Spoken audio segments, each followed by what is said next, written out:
I like that. So about the works in here, they both feel like they're simultaneously part of kind of one universe, and like inside of each one they contain kind of their own story and being. Is there, I don't know, were you following kind of a curiosity, a thought throughout these? Do they all feel kind of like they were from different moments? Talk a little bit about that. I think it's a curiosity to try to do something that's visionary. Whether I get there or not, I don't know. But I'm trying to get through like the spirit door. I'm trying to show people there's more than what your eye can see. I want to get under the surface of things. That's always the quest. And I think some of the paintings, a lot of the paintings, how they work best is when people look at them, they're unique to their own contemplation. So people can look at it and say, oh, that reminds me of a certain country, that reminds me of a culture, reminds me of something when I was a kid. And so there's a lot of symbology in the work, and it's invented as I'm going.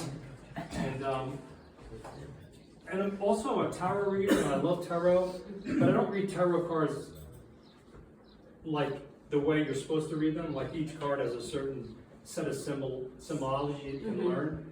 They're just ways to kind of make my mind take off. And so that's kind of how I approach my paintings. That's great. Yeah, I feel like, being so focused on kind of the people's openness and individuality and the ability to kind of take what they will from this, it does have this very impressive quality of you can walk through and like develop your own through line and develop your own reference, which I really appreciate in this show. I guess, when is a painting done for you? When I feel complete. That makes sense. If I'm looking at a work and it doesn't feel like it's supposed to be there, I continue no matter how it looks aesthetically or compositionally. If it feels complete, like I've said what I want to see, then I will go into more of a right brain and say, well, let me adjust that color a little bit, let me tighten that line, let me expand that form. But it's pretty much on the way there. Those two endings, one compositional, one spiritual, so like something. Yes. Some other information. I'm curious about material in these. I know that you kind of play with both like organic and inorganic material and are gathering things. Talk a little bit about that pursuit. The vast majorities all my paintings, except for things on paper, are acrylic. I love acrylic because I move very fast. I do rapid changing. If something's not working, I don't like think about it. I just go for it. So it's too wet on wet and just pile up the paint. Oil was so frustrating to me because it just I gotta wait for it to dry. But I love the natural world. I love going off. I remember when I was a kid, my parents, when I was 5 years old, moved from New York up to Nyack. And it was a little rural section of that county. And there was a barbed wire fence. And on the other side of the barbed wire fence was about 20 acres of forest or woods.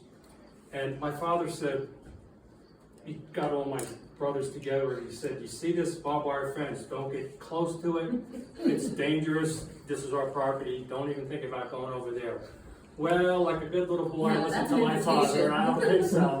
I got down the end of his driveway, and he was leaving for work one day, and it was about a 300-foot driveway, and he took a left and went around the curve. And as soon as he was out of sight, I got in my belly, and I got into that under the barbed wire fence and stood up. And this was the first time I'd seen woods, coming from New York.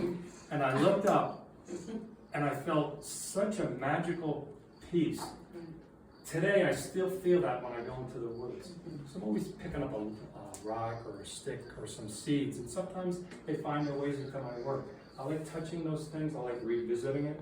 It's not I'm trying to capture, verbatim what I see in nature, but it certainly influences all my work. Yeah. You feel it. And you're a daily painter, correct? Every day. Yeah. I'm always making art. I don't think a day goes by where I'm not drawing in my little book with colored pencils or painting. Like today, I painted from like 7 in the morning till a couple hours ago.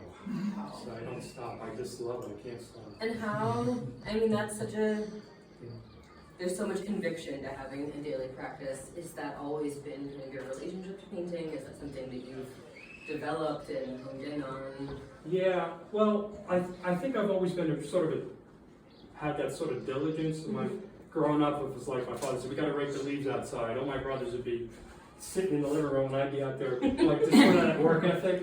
So I think it's a part of me. But I just feel like things are coming through me all the time. I don't know exactly what they are, and I got to get it out into this creative world. Yeah, and I mean, there's a certain, you release something when it becomes more about filtering something else than about your personal inspiration. That's and right. So that makes sense to me. Yeah.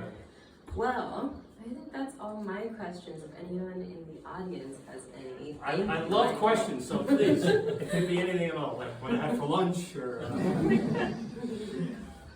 Do you have any favorite paintings in this? Well, I have to say they're all favorites. Okay.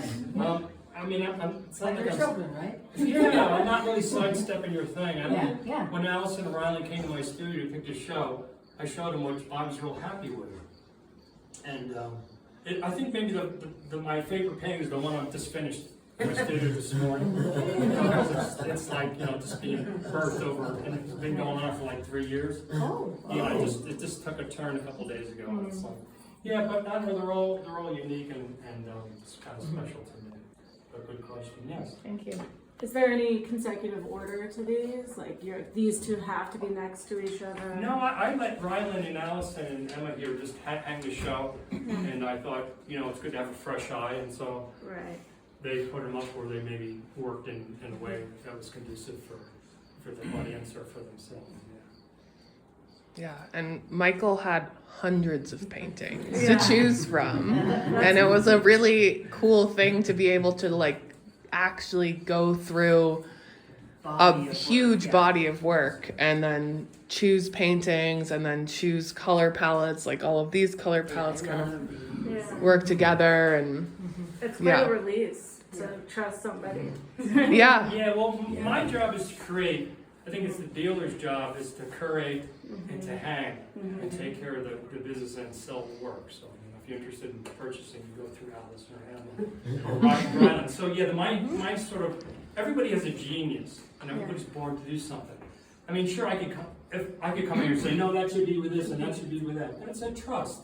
I trust when I paint what's coming forth, and I trust where Spirit's guiding me where the work should go. And as soon as I met Rylan and Emma and Alison, I just knew it. Just trust them. They're on good hands. Yeah. I'm going to ask Alison a question that's unusual. Isn't that unusual for an artist? Do they always let you hang? Well, no, they don't always let. I mean, some people are they want a big say in where things go. Some artists are like, it's up to you guys. We work with artists that are local, and we work with artists from out of town. So when somebody is out of town, we usually do a layout, FaceTime them or something, show them the room, see if they like it. If they want to switch things, they can. But as curators, that's also an important part of our job. So and we it's appreciate all the collaborative. trust. Michael's an unusual artist altogether. And so that trust is, I know from other artists that they don't trust. They want to be or not change. I couldn't change those two. And your job is to make the art. That's right. Yes. You said your process, you start, you're looking at a canvas and you apply a color and then you work from there. Could you give us an example, like with one of these behind you? Just say, this was the color I started with. Well, all these paintings have paintings with it, like 20 paintings inside. So they're layered. Yes, I never make a painting. I never make a painting and say, I don't like it, and then wipe it out.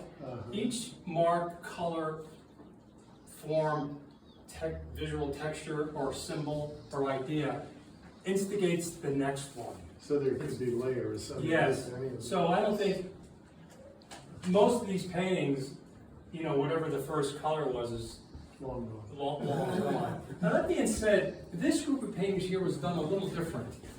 I have about 400 or 500 drawings that I've done on these little pieces of watercolor paper that are about 3 by 5.5 inches, or 3 by 6, something like that. And I just keep making them. They're like an oracle deck of cards almost. I was going through them and I thought, some of these drawings are magical. So I thought, I'm gonna sort of, and it was a winter a couple of years ago, and I just thought, I'm gonna work small for a couple, 3 months. So I took those cards and I started those cards as an seed for these paintings. So I'd say about 60% of the drawing is in these paintings, and the other 40% is what was kind of continued after I got going. But generally, I just started painting without any reference material behind it. So, as maybe Emma said, I have like stacks of books of drawings in it, and, you know, watercolor papers. I do watercolor, collage, and drawing. Sometimes I'll be painting for a couple hours. I'll just start drawing, and I'll go back to the painting and just work back and forth, almost like you're working in the garden. You know, tend to make it over here, a little bit here. But I don't do it skitter scatter. I mean, lock in and paint all day long, and that's it. And, yes.